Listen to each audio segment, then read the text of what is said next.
And what I realized was I was being fired from my own life. You cannot be a great mom if you're going to be working this much.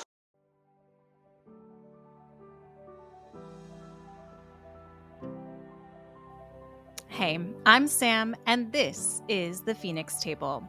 Raw stories from the fire for people rising out of the messy middle. Subscribe wherever you get your podcasts, pull up a chair, and join us, because we all rise better together. Michele, it is so wonderful to have you here today. Do you want to take us back to the starting point? Where does the origin of your story start? My story, my goodness. I'm a serial entrepreneur. I started my first business when I was in my very early 20s. I had two children under two. And I started my business by actually moving from Germany to Canada and bringing one client from Germany with me, as well as a fax machine. This was 1993, always right on top of technology. And so what we did is I was a translator. And so we offered translation service overnight because of the time change. So I always called it was like, as Seth Godin calls it, my purple cow, because I was doing something that nobody was doing. And everybody thought I was absolutely crazy. A young 20 something with two small kids coming to a new country. And now all your clients are global. Like, what are you doing? Like, you don't know anything. And I didn't, but I figured it out. So that's Yeah, kind of where it started a little bit.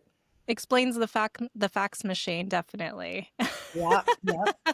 I remember actually telling my client when I told them I was moving back to Canada, and they were saying, "Oh no, but we really like your translations, and what do we do now?" And I'm like, "No, no, no. Let me explain this to you. With this fax machine, you can now send me your documents when you go home, and they'll be there the next morning." And they're like, "Oh my goodness." So it was really something very novel when a lot of my colleagues were still typing on the typewriter and sending it by mail. I didn't listen to all the naysayers, and I started my business, and it grew very quickly because of course it was something that nobody else was offering. And so I never wanted to turn down clients because I figure, well, it's hard enough to get them. So let's just make it possible. So we came up with this, making the impossible possible, overnight, overseas, things like that. And it just took off. So before I knew it, it was awesome. But I would wake up in the morning talking about the fax machine, walk into my office, and there was like 40 feet of rolled up thermal paper fax, for those of you or your listeners who even so remember what that is. And so it's like, wow, this is great. Business is literally rolling in, but I'm working 20-hour days. I'm missing bedtimes. I'm missing dinners with the kids, and I am completely exhausted. And at that time, people were telling me, well, what are you doing? You cannot be a great mom if you're going to be working this much. And if you're not going to be working this much, you're never going to build a business. And I'm like, I think I can have both. I don't want this impossible balancing act. So I decided really early on to build a business that runs without me. So I started hiring translators, training translators. Then I was stuck proofreading for 20 hours. But, it's a journey. It's a journey. But eventually, it's like I just focused on getting more clients, putting the right systems in place, and allowed myself to work 4 to 10 hours a week, probably for the last 15 years. And so it allowed me to travel. As a single mom, I got to spend time with my kids. And so I did manage to do what everybody told me was impossible. I built both. And then I sold the company in 2019. And because it ran completely without me, all cash deal, walked away, higher multiple than most of my competitors. So that's kind of where the journey took me and then ended. And now I'm taking what I built and what I learned to help other entrepreneurs do the same. That's amazing. It's funny because obviously the technology part has changed, but the message that you were being told as a mom That has not changed. I know it's really sad, right? It is really sad. This was like over 30 years ago. Mhm. And, I was told that, okay, but it's still the same message. And we still, even as female entrepreneurs, mostly, I do know some exceptions, um, but mostly we're still carrying the mental load of the family. We're Mm, thinking about lunches, we're thinking about classroom trips, we're thinking about sleepovers if we have kids. If we don't have kids, we're organizing outings with friends, planning, like we're carrying a lot of the mental load still in right. this day and age. Yeah. Looking back, it's always easier to see that straight line, Yeah. but I doubt it was, right? It's never a straight line, right? It's like this. It goes up and down, and a friend of mine calls it the entrepreneurial roller coaster. And Mhm. and it always is that way. Yeah. What makes it hard is when we can't give ourselves permission to change something and when we believe what other people tell us. It was hard and easy at the same time because I can be a bit of a rebel. If you tell me it can't be done, I'm going to Mhm. prove you wrong. But at the same time, if you're surrounded by all of these people, eventually it seeps in. Like it takes so much energy to kind of fend that off and say, no, I'm going to still do this. And that was hard. What was really hard is that transition point. I know you call it the messy middle when I decided to what I now call offboard myself from my business, meaning, you know, transforming it to run without me, where I just take over the strategic growth, the direction, the strategic planning, and basically building the company and making sure it grows, and chief of culture, making sure the right people are on the right buses going in the right direction. But um, it's sometimes that messy middle where you just want to give up, right? So I had found translators, I was training them. That comes with a lot of fear. Am I going to lose clients? Are they going to do it like I do it? So I spent a lot of time revising and giving feedback, and then I was doing that 20 hours a day. So it was like from the frying pan into the fire. And it's really hard to hold on to that vision and that hope because here's the goal. I'm going to train the translators and then it's going to be much easier and I'll be responsible for sales and getting new clients. And then I couldn't do it because I was equally as busy doing the next step, right? But and it's like some days it was like I just don't want to do this anymore. Like I just don't. But we didn't have a choice. Everything hinged on me. The mortgage hinged on me. Our livelihood hinged on me. We had just moved to a new country, and so it was like I don't really have a choice. And it was tough. There were many, many days where I just wanted to not get out of bed and just say, "What am I doing? Maybe I'll just be a mom." And like, not that that's bad. My daughter right now is a full-time mom, and I'm so happy for her and also a little bit envious that I didn't get to do that. So I love, love, love having that for her. And I did it for a while. It's just, for me, it was, I needed something to do. But I really missed my kids during that time. And I was really scared that if I don't spend time with them, I'm going to not end up having a good relationship with them later. And because that's also what everybody told me, right? So there are many times where I just wanted to give up. But just knowing it's like, okay, you got to have those little glimmers where one day it's better. And then maybe it's hard again, but just those little pieces of freedom or those little steps toward the goals, sometimes we don't acknowledge them. And I think it's really important that we do because it makes that messy middle a lot easier. That is a great point. And I think especially because we are both female entrepreneurs, so we can talk from this angle, especially as moms. It's Yeah. difficult sometimes because you are in this weird dichotomy where you do want to spend more time with your kids, but you also really love and are passionate about your business. Yeah, Like it's near impossible to have true balance. And it's hard to reconcile sometimes because that's what we're told we're supposed to want. exactly. Oh my God. That's a whole other lovely topic, right? Being told what we're supposed to want and then we believe it. And we have all these shoulds that stress us out. And they're mostly things that we don't even want for ourselves. Yes. Totally.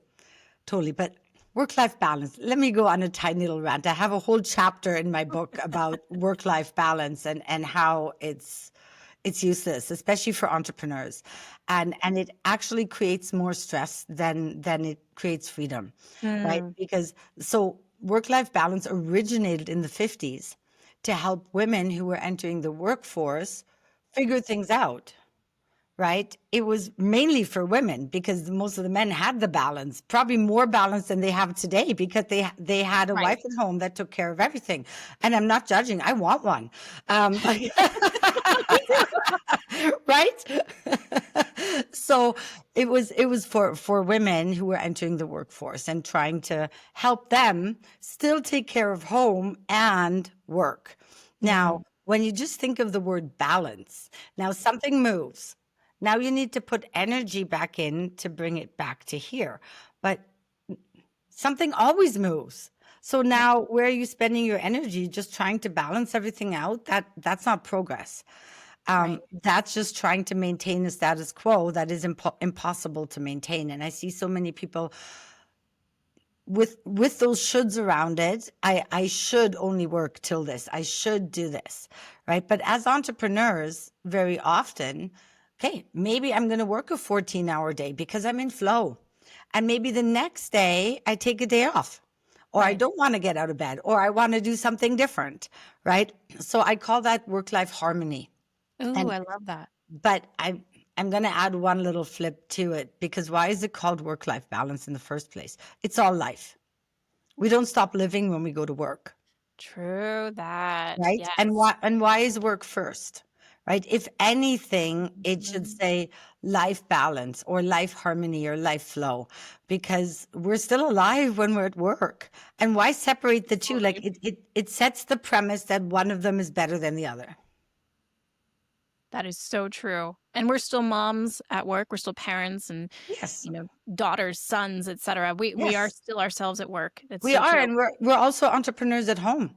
I mean, the Mhm. conversations that Yes. go on in an entrepreneurial home are often very different from those that go on in a non-entrepreneurial home. And I'm not saying better or worse, just difference because we still are who we are and our brains are going. And that's okay. Yeah. Yeah. It's okay. We don't have to be perfectly balanced all the time. That's like trying to be happy all the time. Or, like you have to Right. have those dips in order to appreciate the upside. Yes, absolutely. Absolutely. So you talked about enjoying the glimmers, looking for the hope, looking for the joy. Also, this idea of work-life balance doesn't exist and it's work-life harmony, which I really Yeah. love. What other things kept you going through that time where you did want to give up? Well, the one thing was sheer circumstance. I had to, Right. right? I had to. And I think when it gets really hard, having something that drives you, right? Because motivation only lasts so long if you're only doing it for a should or for no reason, right? Right. But having a real purpose. And for me, that was to have the freedom and the means to build an amazing life for myself and my family Mm, and build some legacy for my girls. The hard part was sometimes saying no to work in order to do other things, right? sure. So it could be hard on both sides. That's kind of where that balance comes in. But when you have your North Star, and for me, it was my girls, and I wanted to make sure that I built a really good relationship with them because I was also traveling a Mhm. lot. And so it was really important to me. So that was my North Star. And it's really important to know your why.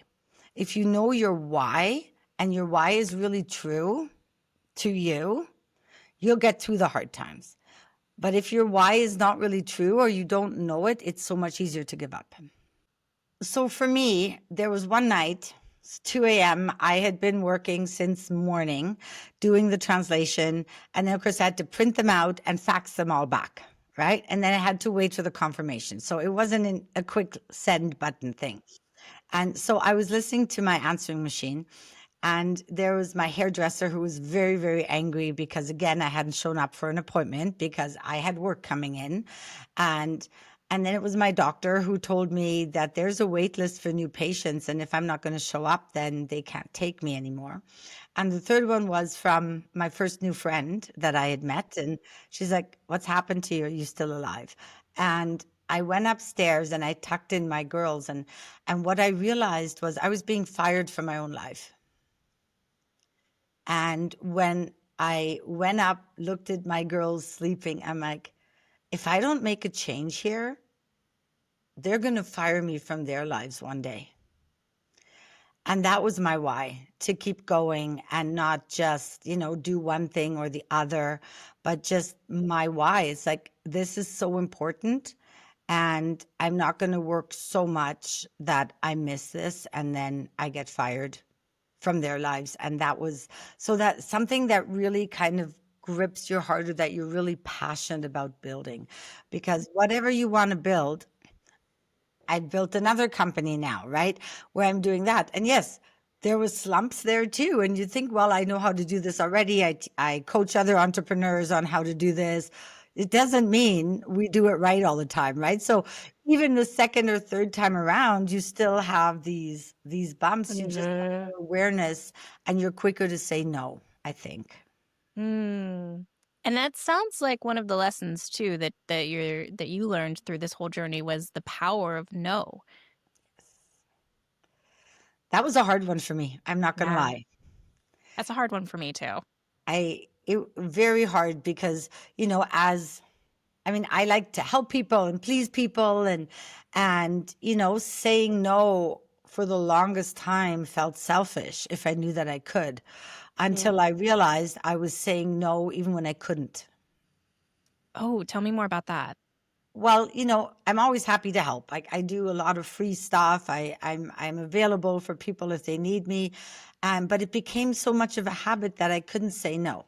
And then it was draining my time, in the sense that I would say yes and sacrifice something that was important to me.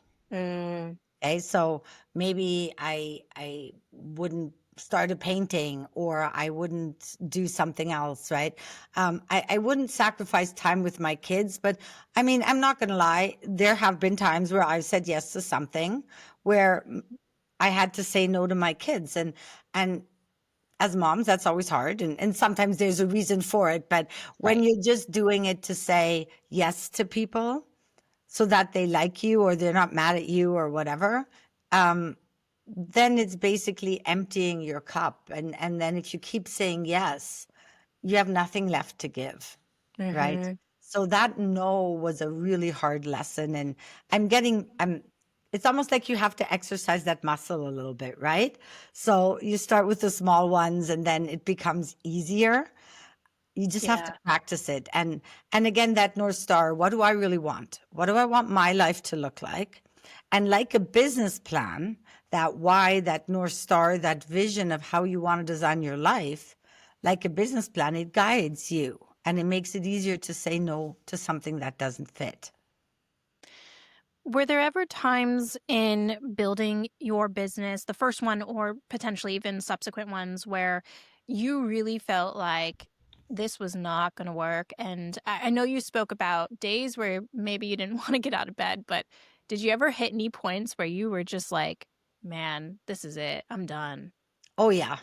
Oh, yeah, for sure. Having trained these translators and having trained the proofreaders as well, I now needed to make sure that there was enough revenue coming in, right? So I would travel a lot and get new clients, and basically I was the chief revenue officer, right? Because I had to basically feed all these people who had committed to helping me do what I did. And so there were many times when revenue was down and I'm like, "Oh my God." Like, even when you're ramping up, like, it's not there yet. And then you see all these other people who are like apparently making money and it seems so easy for them. And it is so frustrating. And even nowadays, like, now I'm a coach, okay? I'm a speaker, coach. Um, you see all of these ads everywhere, right? On Insta, on Facebook, and it just seems like everybody's making money and they have it all figured out, and you're still kind of trying to get the lay of the land, and even though you've built several businesses, you just sometimes feel so dumb and it's not happening, and it's like, oh well, maybe this is not worth it, right? Maybe this is not what I want. And again, that's where the North Star is important. Like, if you know it's absolutely what you want, it's easier to get through it. If it's not, it's easier to quit, which is also not a bad thing. Like, why keep doing something that you don't love? Right? But those, it was often tied to revenue and to long hours when I felt like I just don't want to do this anymore. I call it my cabin in the woods moment, where I just want to run away to a cabin in the woods with no connection, nobody there, have a little garden, some butterflies, and the world just leaves me completely alone. Yes, of course. And I still have them sometimes. We all do. It's like enough, right? And Yeah. I'm noticing now it's easier to not get to that point when I'm more true to myself. So when I don't say yes too much, when I'm clear that I'm following a should that I don't really want to do, right? Because all of that stuff leads to burning out, and it's like a silent burnout when it's like I'm looking for the cabin in the woods, something is completely wrong. I need to take a look as what is it that is making me want to go there? Yeah. Yeah. And that's not easy work sometimes to do, to dig in and figure that out. It's not, and but I have a little hack that I want to share Okay. with you, with your Yes. listeners as a coach, and I didn't make this up. I stole it from a mom on Instagram. Hmm. She was saying, don't ask your kids why they don't want to do something. Ask them more specific. Instead of saying, why do you not want to brush, or why do you not want to brush your teeth, or why do you not like brushing your teeth? It's really hard to answer. The same way as adults, like, why am I so burnt out? Why am Mm. I so tired? There's no answer to it. And what she did, she said, instead of asking why, I asked her, what specifically about brushing your teeth do you not like? Mm. And the little girl said, the bristles hurt my gums. And Mm. she's like, oh, that's actionable information. I can buy a softer toothbrush. We Right. can, right? So it's hard for all of us to figure out when we ask a big question as to why. And when we can get to what about it is making me feel this way, it's often a quick solution. So I was struggling just creating videos for like, and I do this all the time, but if you create videos, like you're sitting in front of the computer and sometimes it's a teleprompter, sometimes it isn't. And it's just always something that while I'm good at it, I dread it. And it's like, I was like, why do I not like this? I'm in front of the camera all the time. It doesn't matter. Like, why? And I couldn't figure it out. And then it wasn't until I asked myself that question, what is it about doing this that I really don't like? And all I needed was a different teleprompter. Boom. Ah, So it's a little hack that I want to I share love with you that. and your listeners. If you're stuck, why? What specifically is bugging me the most about this? That's great. I love that reframe of going from why to what, because then it's no longer like emotional, it's objective. It's like, what is it?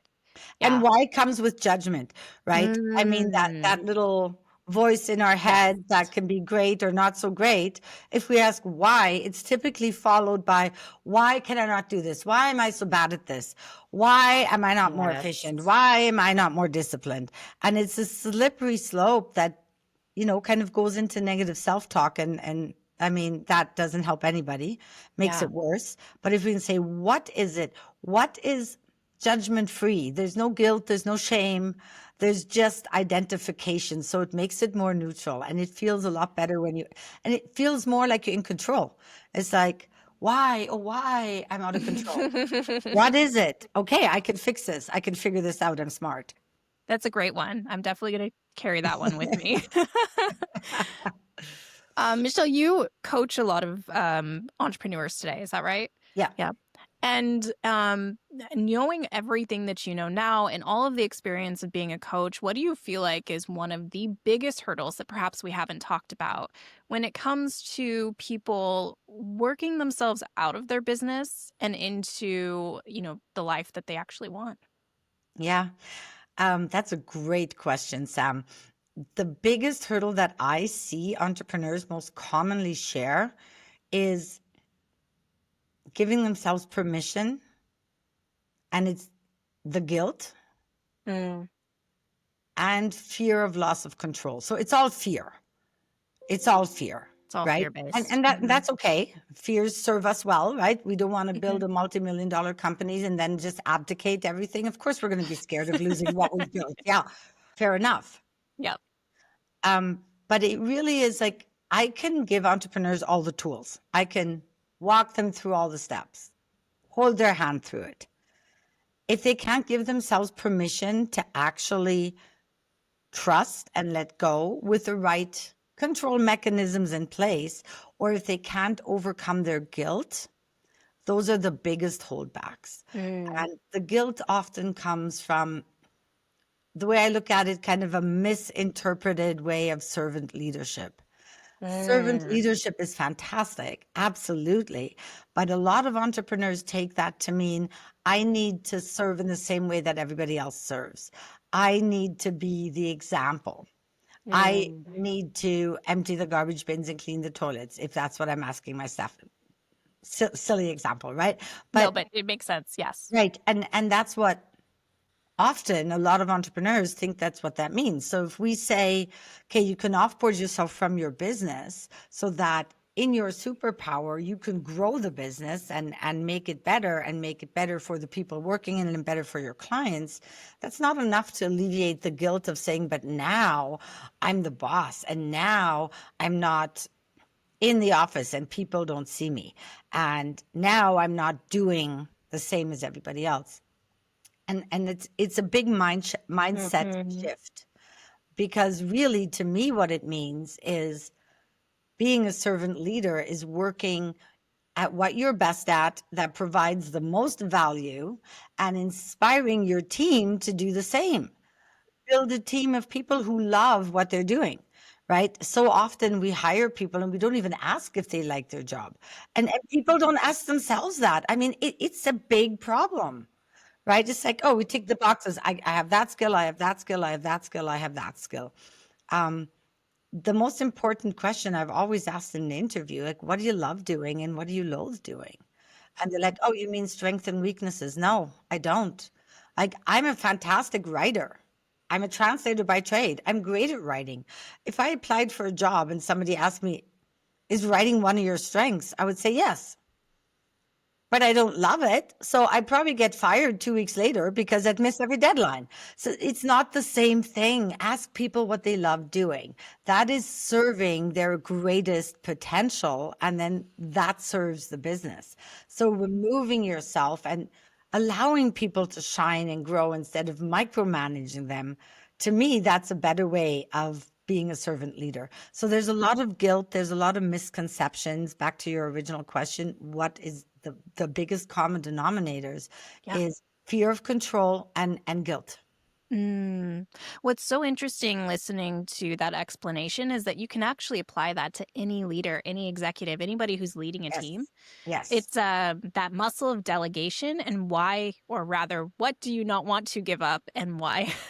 Yeah, exactly. And that's exactly what I do. And we're always told as entrepreneurs, work on your business, not in it. And there's a lot of systems Mhm. out there, but nobody really shows you what that looks like.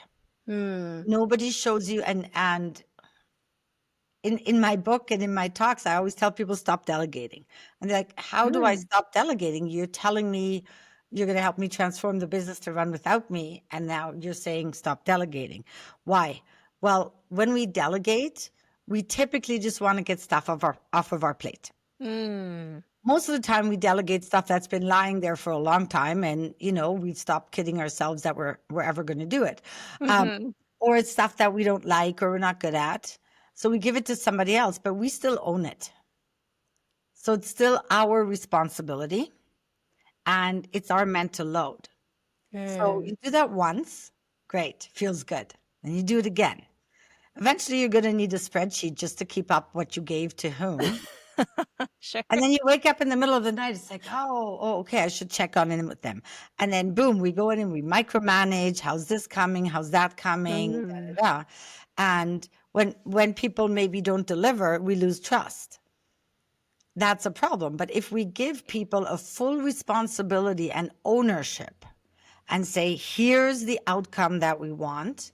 Are you able to create this? What resources do you need? But you need to own the outcome. That's what I call offboarding because it's not Mhm. delegation, it's ownership. And then people shine and then it builds trust because you've given them the opportunity to try and without micromanage. It's more coaching. It's a Yeah. little different approach, right? Yeah. So it's that how do I do that? And one other thing, most entrepreneurs, I don't think I've ever met an entrepreneur other than they own a really, really big company and have a board, but still, who has a job description. We Yeah. don't have job descriptions, right? Because we're building a company from scratch and we're doing whatever we need to do, Whatever needs to be done. Yeah. but we don't drop it once we don't need to do it anymore. Mm. So in our mental job description, that's our job. Then we hire people to do part of that job, Yep. but we still think it's ours, right? And so we don't give up ownership of it. And we don't even know what's on our plate. We're like, I'm so burnt out. I can't even. Okay, what are you working on? Well, it's everything. And then people are coming to me and asking me all these questions. And okay, well, what's your job? I'm the CEO. Okay, what do you do? Well, it's like, okay, well, what of all of the things that you do is burning you out? Same question as with the toothbrush, right? Right. Right. And they're like, I don't know. So the first step I take is I get very clear with the entrepreneur and say, okay, let's make sure we actually take a look at everything that's on your plate. Mm. And typically within the first week or two, I can get 5 to 10 hours off their plate just by stuff that they thought they still needed to do and they don't. Wow. Right? It's just clarity and saying, okay, what is it? Not why am I so burnt out? What exactly is burning me out? Well, if you don't know, you can't fix it. And so that's Right. always the first step I do when I start working with entrepreneurs is getting them clarity. And then we look at what is the value of everything that you're doing, like of each one. Right. And do you love it? Does it give you Mm. energy? Because if it doesn't, it's going to take you 5 times as long as hiring somebody to do it. And the value of your time is now lost, where you Mm. can create more revenue, work on strategy, Right. whatever else, develop a new product, right? So it's actually pretty easy to get 10 hours off your plate if you just look at it the right way. And then, of course, for the teams, as you said, we Yeah. want that to cascade through the company culture so that Right. everybody has ownership at the end of the day. That's great. I mean, the funny thing listening to you is I know that you've had to learn all these things the hard way. Is there an easy way to learn things that stick? I'm not sure. Yeah, right?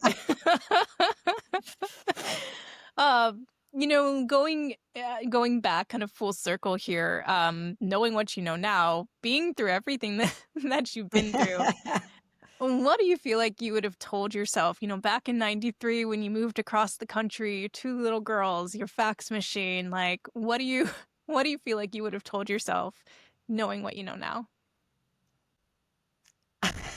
This is going to sound really odd because there's actually a bit of a shift that happens, right? Because I was so young. I Mhm. was fearless, right? And so the first answer that came to mind is like, trust yourself. You already know how to do this. But Mm. that's exactly what I did in my 20s. So I don't need to tell my 20-year-old self that.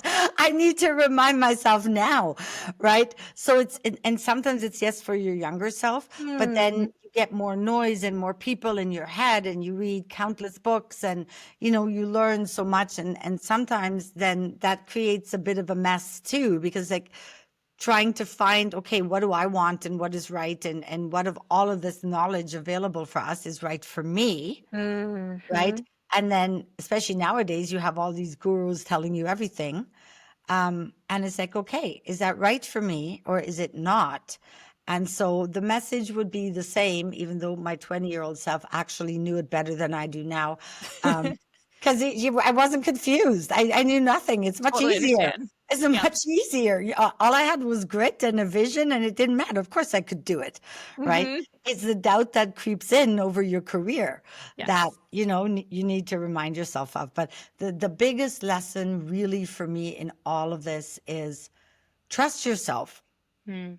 Trust yourself, and doing hard things builds confidence. The more hard things you can do, and I'm not prescribing a life of suffering and doing hard things, but Mhm. you know, the more hard things we do, the more our confidence builds. And the next time something similar comes up, we're like, oh yeah. Or even something different. It's like, oh yeah, I can handle that. I can handle Mm. that. Right. So building that confidence and trusting yourself that you can handle whatever comes without going into victim mode and saying, oh, look what is happening to me, which we all do when something happens. But the quicker we can catch it and say, yeah, I've got this, I'll deal. So I that love trust that. in yourself, I think, is the most important thing.